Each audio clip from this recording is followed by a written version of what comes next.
Assalamualaikum warahmatullahi wabarakatuh. Eh, di sini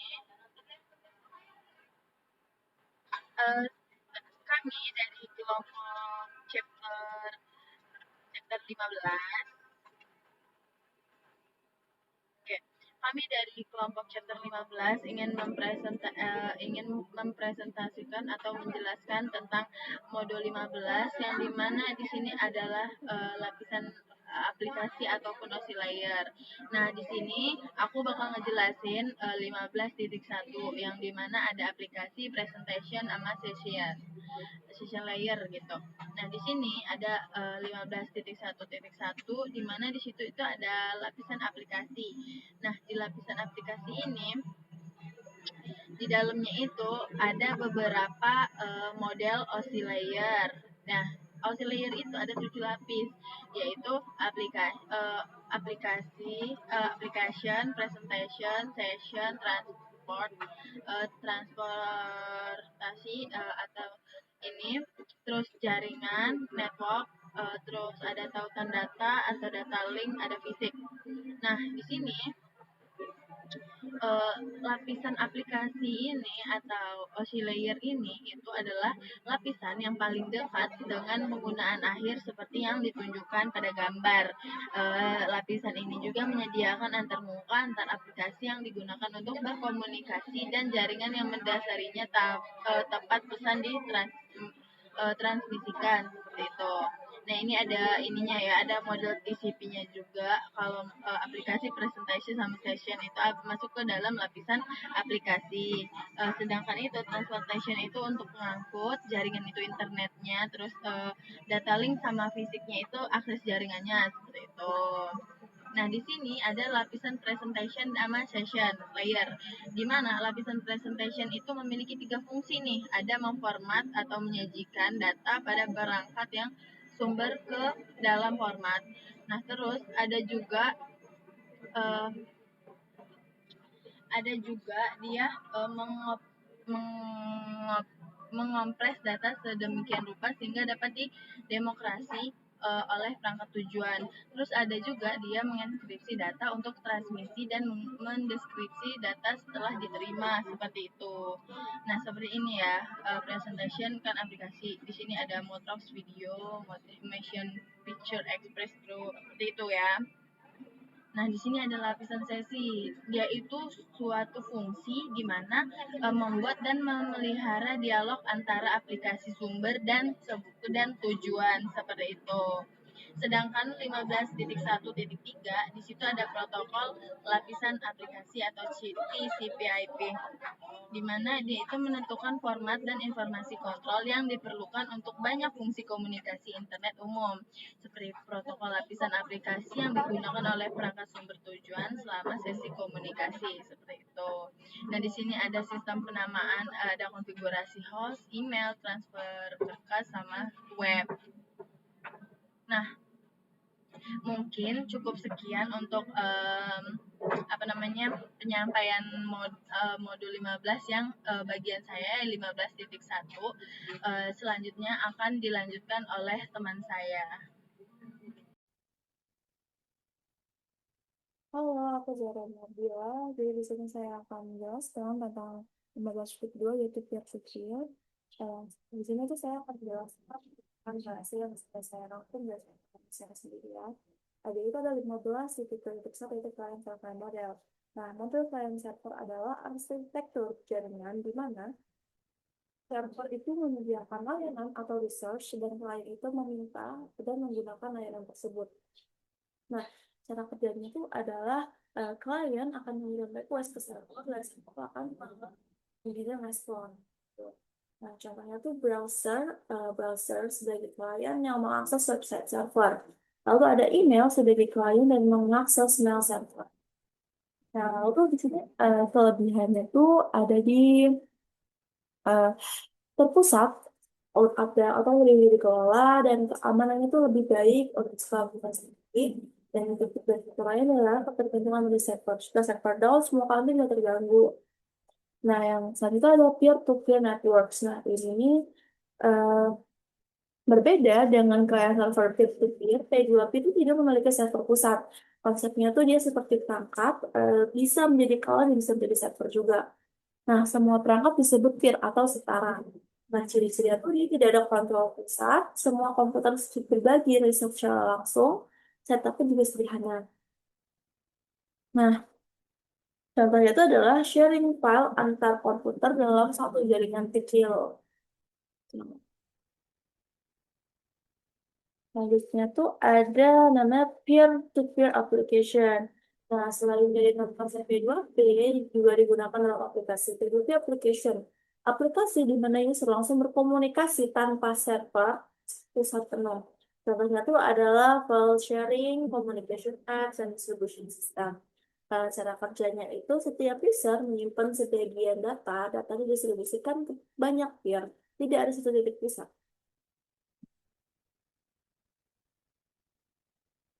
Ya. Lanjut itu ada common P2P application. Atau beberapa contoh aplikasi P2P yang sering digunakan. Yang pertama tuh ada file sharing, yaitu BitTorrent dan uTorrent. Dia tuh mengunduh file dari banyak pengguna aplikasi sekaligus. Nah, lalu tuh ada communication. Communicationnya ada Skype versi awal menggunakan P2P. Lalu beberapa aplikasi chat. Komunikasi itu langsung antar pengguna.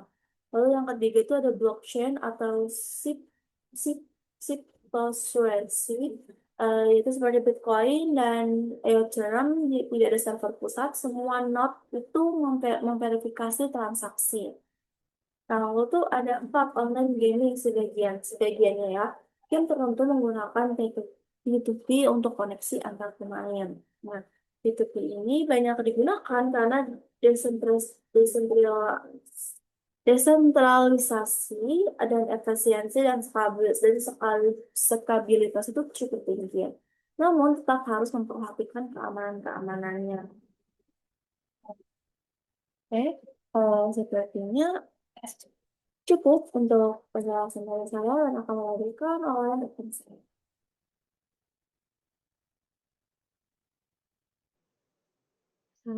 Assalamualaikum warahmatullahi wabarakatuh. Perkenalkan nama saya Vira Rekaran dengan NPM 25782115. Di sini saya akan melanjutkan penjelasan dari teman saya yaitu 15.4.1 yaitu sistem nama domain. Jadi, terdapat protokol khusus lapisan aplikasi lainnya yang dirancang untuk mempermudah perolehan alamat untuk perangkat jaringan. Jadi, layanan ini sangat penting karena akan sangat memakan waktu untuk mengingat alamat IP. Alih-alih memakai URL atau mengkonfigurasi perangkat secara manual dalam jaringan yang berukuran sedang hingga besar, topik utama dalam modul ini telah memberikan gambaran umum tentang protokol tersebut. Jadi, ini lebih membahas detail tentang layanan pengalaman IP, DNS, dan DHCP. Dan format pesan DNS. Jadi, server DNS ini menyimpan berbagai jenis catatan sumber daya untuk digunakan untuk menyelesaikan nama. Catatan ini berisi nama, alamat, dan jenis catatan. Beberapa jenis catatan adalah sebagai berikut.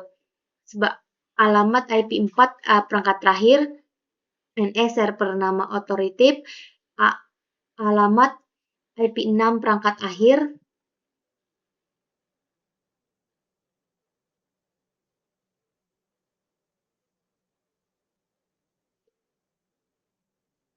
lalu ada hierarki DNS. Jadi, protokol DNS ini menggunakan sistem hierarki untuk membuat data guna menyediakan resume nama. Seperti yang ditunjukkan pada gambar, DNS ini menggunakan nama domain untuk membentuk hierarki tersebut. Jadi, struktur penamaan ini dipecah menjadi zona kecil yang mudah dikelola. Setiap server DNS ini memelihara file basis data khusus dan hanya bertanggung jawab untuk mengelola pemetaan nama ke IP untuk sebagian kecil dari keseluruhan struktur DNS tersebut. Nah, ini contoh ada domain tingkat akar, terus tingkat atas lainnya, tingkat kedua. Lalu ada perintah NS lookup. Ini nih saat mengkonfigurasi jaringan, satu atau lebih alamat server DNS ini disediakan yang dapat digunakan klien DNS untuk resolusi nama. Biasanya ISP menyediakan alamat yang digunakan untuk server DNS.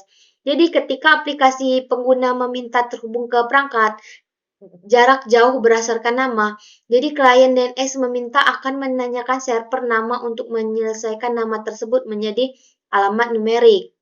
Lalu sistem operasi komputer juga memiliki utilitas bernama NS Lookup yang memungkinkan pengguna secara manual menanyakan server nama untuk menyediakan nama host tertentu. Nah, terlihat pada gambar ini perintah NS Lookup dikeluarkan. Server DNS default ini dikonfigurasi untuk host yang akan ditampilkan. Pemeriksaan sintaksi dan lalu ada protokol konfigurasi host dinamis. Jadi ini nih mengoptimalkan penetapan alamat IP4, subnet mask, gateway, dan parameter jaringan IP4 lainnya. Ini juga dapat disebut sebagai pengalaman dinamis. Ada alamat alternatif untuk pengalamatan dinamis adalah pengalamatan statis. Jadi ketika host terhubung ke jaringan, server DHCP ini dihubungi dan alamat diminta. Jadi server DHCP memilih alamat dari rentang waktu yang telah dikonfigurasikan, yang disebut vol, dan menetapkannya ke host tersebut. Jadi DHCP ini dapat mengalokasikan alamat IP untuk jangka waktu yang dapat dikonfigurasikan, yang disebut periode sewa. Jadi periode sewa ini merupakan pengaturan DHCP yang penting. Ketika periode sewa berakhir atau server DHCP menerima pesan DHCP release, alamat tersebut dikembalikan ke kumpulan DHCP untuk digunakan kembali. Lalu ada operasi DHCP. Seperti yang ditunjukkan pada gambar, ketika perangkat yang dikonfigurasikan DHCP dengan IP4 melakukan booting atau terhubung ke jaringan, klien ini menyiarkan pesan DHCP di cover untuk mengidentifikasikan server DHCP yang tersedia di jaringan. Lalu server DHCP akan membalas dengan pesan DHCP over yang menawarkan license pada klien.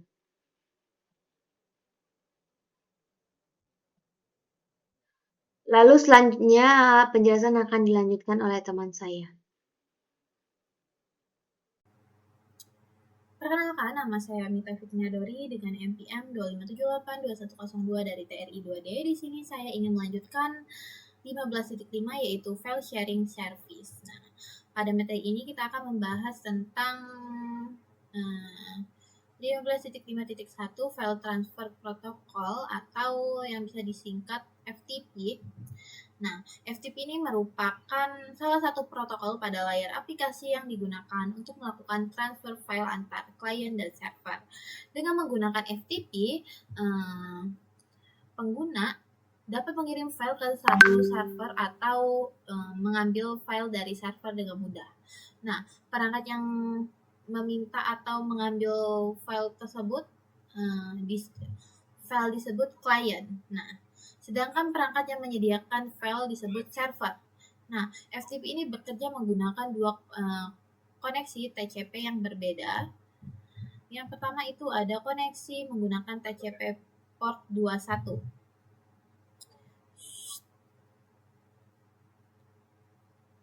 Nah, koneksi ini digunakan untuk proses transfer data yang sebenarnya jalur ini akan dibuat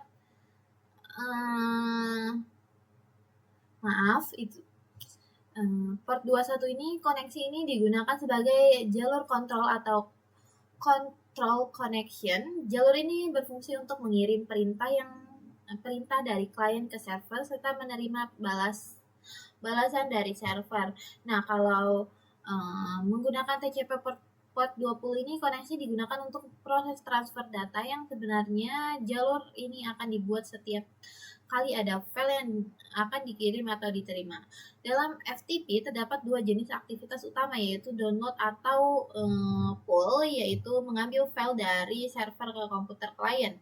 Nah, lalu ada upload atau push, yaitu mengirim file dari komputer klien ke server. Jadi, dapat disimpulkan bahwa FTP adalah protokol yang dirancang khusus untuk memudahkan pertukaran file antara klien dan server melalui jaringan komputer. Nah, lalu di sini ada 15.5.2 server message block. Nah, pada bagian ini kita akan membahas server message block atau SMB. SMB ini merupakan protokol berbasis klien atau server yang digunakan untuk berbagi sumber daya dalam jaringan. Nah, seperti folder, file, printer, dan perangkat lainnya, beberapa berbeda dengan FTP yang fokus pada transfer file. SIB memungkinkan pengguna mengakses file dan sumber daya jaringan seolah-olah berada di komputer lokal mereka sendiri. Nah, SMB juga menggunakan metode request dan response, artinya klien mengirim permintaan, server memberikan respon sesuai permintaan tersebut. Terdapat 3 fungsi utama, yaitu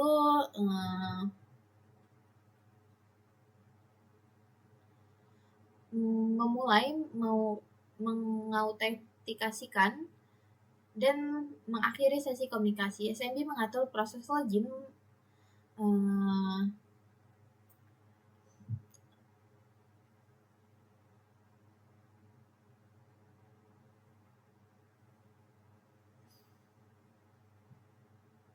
pengguna serta memastikan pengguna memiliki hak akses yang sesuai. Lalu yang kedua, mengontrol akses file dan printer. Nah, dengan SMB menggunakan pengguna dapat membuka, menyimpan, mengedit maupun mengecek dokumen melalui perangkat yang berada di jaringan. Lalu yang ketiga ini memungkinkan aplikasi mengirim dan menerima pesan dari perangkat lainnya. Nah, ini tuh membuat komunikasi antar perangkat dalam jaringan menjadi lebih mudah. Nah, SMB menjadi protokol utama pada sistem operasi Microsoft Windows mulai dari Windows 2000 hingga versi terbaru SMB menggunakan DNS dan TCP/IP sehingga lebih mudah terintegrasi dalam jaringan modern. Selain Windows, SMB juga mendukung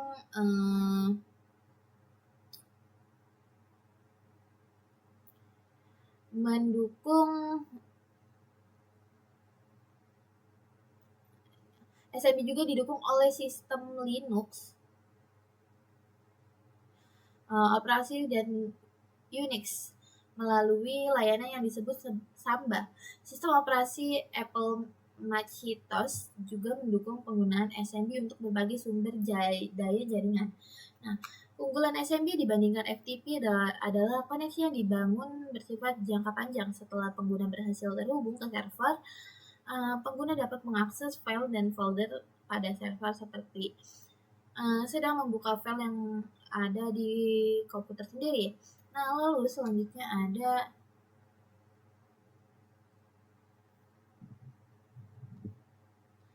mungkin itu saja ya penjelasan dari saya, mungkin akan dilanjutkan oleh teman saya.